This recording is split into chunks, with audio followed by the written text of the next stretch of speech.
नमस्कार दोस्तों, आप सभी का एक बार फिर से स्वागत है भक्ति मंत्र में। दोस्तों, आज मैं आपको वट सावित्री व्रत की कथा बताने वाली हूँ, जो कथा पौराणिक ग्रंथ स्कंद पुराण में बताई गई है। प्राचीन समय में अश्वपति नाम के एक धर्मात्मा राजा राज्य करते थे।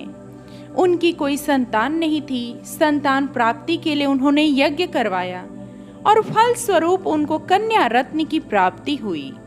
उस कन्या का नाम राजा ने सावित्री रखा। सावित्री धीरे धीरे बड़ी होने लगी और विवाह योग्य हो गई। राजा ने सावित्री को सुयोग्य वर ढूंढने के लिए कहा। सावित्री ने वनवासी राजा दुमसेन के पुत्र सत्यवान को पति के रूप में चुना।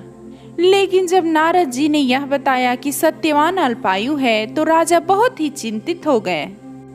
राजा ने सावित्री को बहुत समझाया, लेकिन सावित्री सत्यवान को पति के रूप में प्रण कर चुकी थी। राजा के बहुत समझाने पर जब सावित्री नहीं मानी, तो राजा ने सत्यवान और सावित्री का विवाह करवा दिया। सावित्री समस्त राजवैभव त्याग करके सत्यवान के साथ उसके परिवार की सेवा करते हुए वन में रहने लगी। जिस दिन सत्यवान के महाप्रयाण का दिन था, उस दिन वह लकड़ियां काटने जंगल गया। सत्यवान के साथ साथ सावित्री भी वन में गई। वहां लकड़ियां काटते हुए सत्यवान मूर्छित होकर गिर पड़ा। उसी समय यमराज सत्यवान के प्राण लेने आए।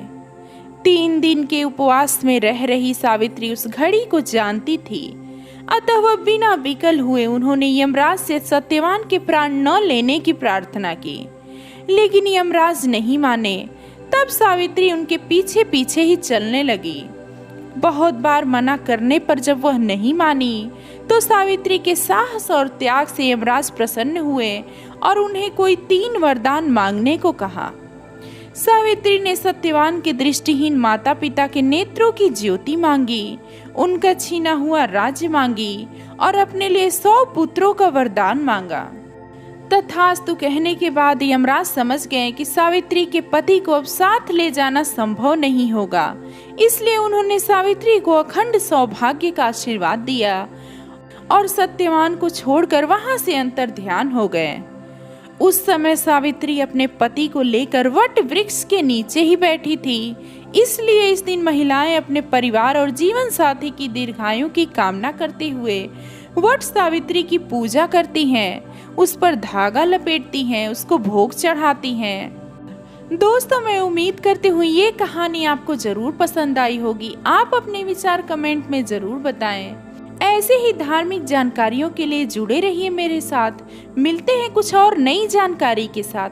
तब तक के लिए नमस्कार।